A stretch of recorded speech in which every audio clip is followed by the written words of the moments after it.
확신을 줘요. 절대 넓어지지 않는다. 절대 피부 많이 자른다고 수술 잘하는 거 아니에요. 긴 호흡으로 봤을 때 수술의 효과를 정말로 좌지우지해요. 그 중에 5mm만 스마스가 잘못돼서 이게 열리거나 찢어진다면 효과는 제로가 돼요.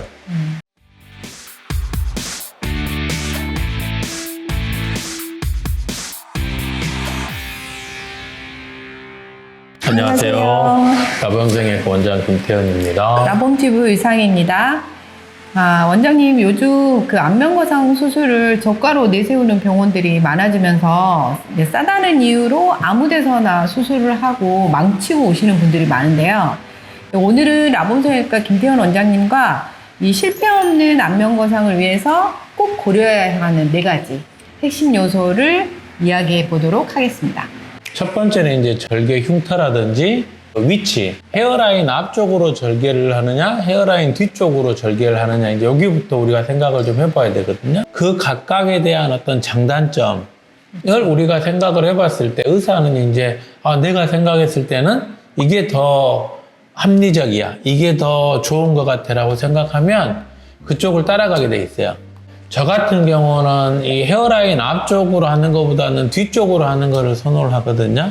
뒤쪽으로 했을 때 우리가 잘 하지 않는 가장 큰 이유가 뭐냐면 이마가 넓어진다는 거예요. 브렛나루나 이쪽에 피부가 많이 이제 상하게 되면 이게 넓어 보이는 효과가 있어서 이제 그거를 방지하기 위해서 사실 앞쪽으로 하시는 거거든요. 그러면 뒤쪽으로 절개를 했을 때 왜 넓어지는가에 대해서 우리는 고민을 해봐야 돼요. 그러니까 이거를 많이 당겨주기 위해서 피부를 그러면 많이 잘라야 되고 그러면 많이 넘어가기 때문에 이런 문제가 된다. 이게 이제 정설이에요, 정설. 다들 그래서 그렇게 하시는 거예요. 그래서 앞쪽으로 하시는 거예요. 그렇죠. 저도 과거에 그렇게 이제 했었고. 근데 제가 과거와 지금 라범성이가 제가 과거와 지금의 차이점은 뭐냐면 피부를 자르는 거를 저는 거의 안 자른다는 거죠. 일단은 피부를 1cm 이상, 사실은 거의 5mm 이상은 거의 헤어라인에서 자르질 않고, 두 번째는 두피를 위쪽으로 올리질 않는다.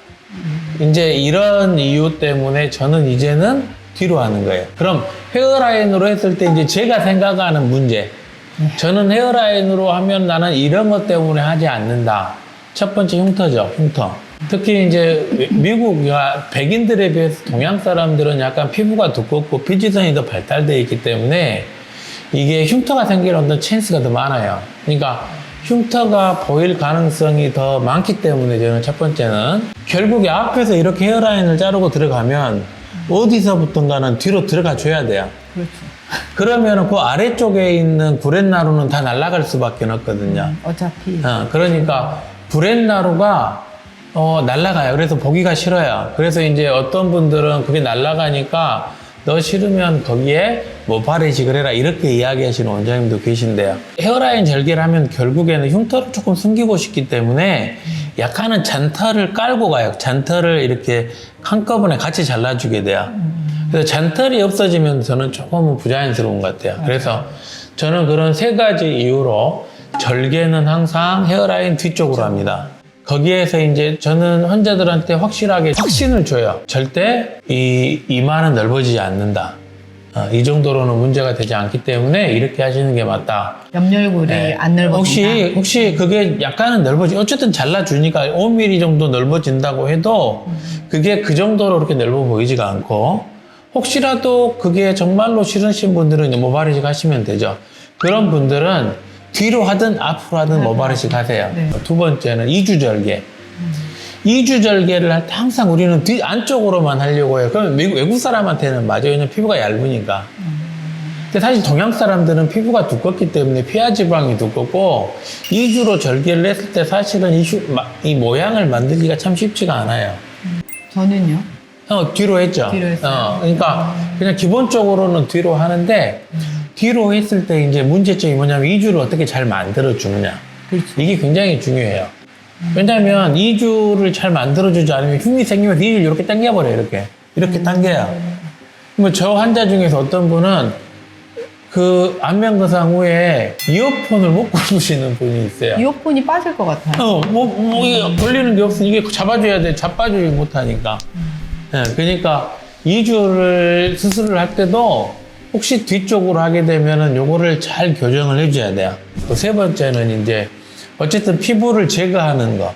그러니까 무조건 이게 피부를 당기는 게 거상이 아니고 심부볼이나 아니면 근육을 당기는 거기 때문에 피부는 절대 최소한으로 잘라줘야 돼요. 절대 피부 많이 자른다고 수술 잘하는 거 아니에요. 피부를 많이 잘랐다고 해서 이게 계속 유지되는 게 아니에요. 피부를 많이 자르면 장력이 생기기 때문에 비후성 반응이 생길 가능성도 많고 칼기가 될 가능성도 많고 그다음에 피부가 이렇게 당겨지기 때문에 가렵고 환자들이 굉장히 고통스러워하는 경우가 많기 때문에 피부는 저는 최소한으로 자르는 게 맞다. 예.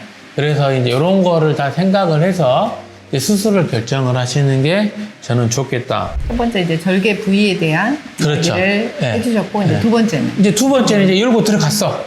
들어갔으면 이제 그 다음에 스마스잖아요, 스마스. 그럼 스마스는 어떻게 할 건가, 스마스는? 안타깝게도 동양 사람들은 서양 사람들에 비해서 훨씬 스마스가 약해요. 피부는 두껍고 스마스는 약해요. 그래서 동양 사람들이 서양에서 수술을 하면은 그렇게 재미를 못 봐요. 잘 됐다는 사람이 별로 없어요. 왜냐하면 걔네들은 너무 박리가 쉬운데 동양 사람들은 터프하기 때문에 굉장히 박리가 어렵거든. 예? 스마스가 굉장히 얇아요. 얇기 때문에 더 조심해서 해야 된다는 거. 이 얇은 거를 당겨줘야 되니까 우리가 스마스를 다치지 않게 잘 박리를 해줘야 돼요. 근데 안타깝게도 한국 사람들은 용감해요. 모르겠어요. 저한테 오시는 분들이 그런지는 모르겠지만 이것저것 다 해보고 오시는 분들이 참 많아요. 아크스포프라든지 아니면 울세라, 써마지 뭐 여러 가지 치료들, 뭐 실리프팅, 뭐 지방흡입. 결국에 이런 것들은 피부를 자르지 않았을 뿐이지 안쪽에서는 스마스를 힘들게 하는 행동들이에요. 5cm를 든다고 생각을 했을 때 그 중에 5mm만 스마스가 잘못돼서 이게 열리거나 찢어진다면 효과는 제로가 돼요. 그렇겠죠. 결국에 우리가 동아줄을 당기는 건데 중간에 어느 부분이라도 사가 있으면 동아줄은 끊어지게 돼 있잖아요. 네, 그러니까 이 스마스를 당길 때 스마스를 아주 튼튼하게 이 두께가 얇지만 이 얇은 두께일수록 더 단단하게 이거를 박리를 해줘야지 우리가 올렸을 때 스마스를 상방으로 고정을 했을 때 스마스가 찢어지거나 늘어나지 않고 아주 강력하게 이게 고정이 되는 걸 우리가 느낄 수가 있어요. 저희 병원은 사실 이 모든 수술의 술기를 우리 3명의 원장은 항상 사실은 이렇게 서로 공유를 하고 같이 해요. 김동진 원장님, 김학선 원장님 처음 수술하실 때 제가 들어가서 수술 끝날 때까지 같이 봤어요. 저희는 다 잘 하시기 때문에 믿고 저희는 추천을 하는 거고 두 번째는 그렇기 때문에 환자분들이 가격적으로 내가 부담이 있으신 분들은 저는 김학선 원장님이나 김동진 저희는 3명의 원장이 가격이 다르니까 그게 충분히 우리가 거기에 그걸 할 수가 있다는 거죠. 김학선 원장님, 김동진 원장님 지금 나이가 40이 넘었어요. 다른 병원 가면 대표 원장이에요. 지금 수술 케이스로 보면, 수술 결과로 보면 환자분들이 사실은 생각하는 원장님들보다 훨씬 더 경험하고 훨씬 더 잘하시는 분들이에요. 이분들이 사실 대학 교수를 했으면 지금 부교수급이라고. 대학에서 이 정도면은 이게 교수님, 교수님 해야 될 분들이야. 네. 근데 저희 병원에 계시니까 이게 별거 아닌 것처럼 보이지만 사실은 잘하시는 분이에요. 별거 아니고. 네. 그러니까 그거를 충분히 이해를 하셔야 돼. 네?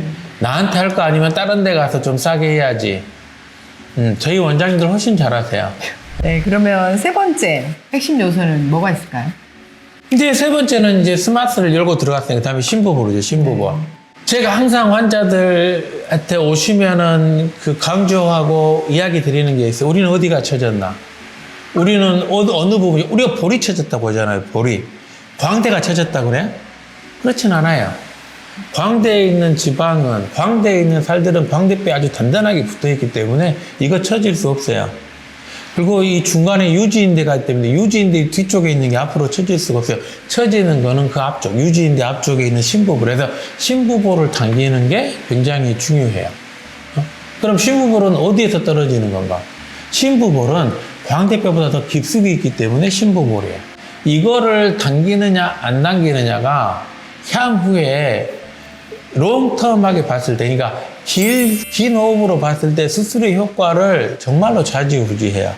저희 환자들 3년, 5년 되신 분들 오셔서 그래도 만족해 하시는 거 보고 제가 되게 흐뭇한데, 이게 계속 유지가 되느냐, 되지 않느냐는 신부고를 어떻게 우리가 해결을 하느냐예요. 네 번째 중요한 점은 또 어떤 건가요? 이제 네 번째는 이제 타고 나면 이제 흉터나 칼귀죠. 칼귀.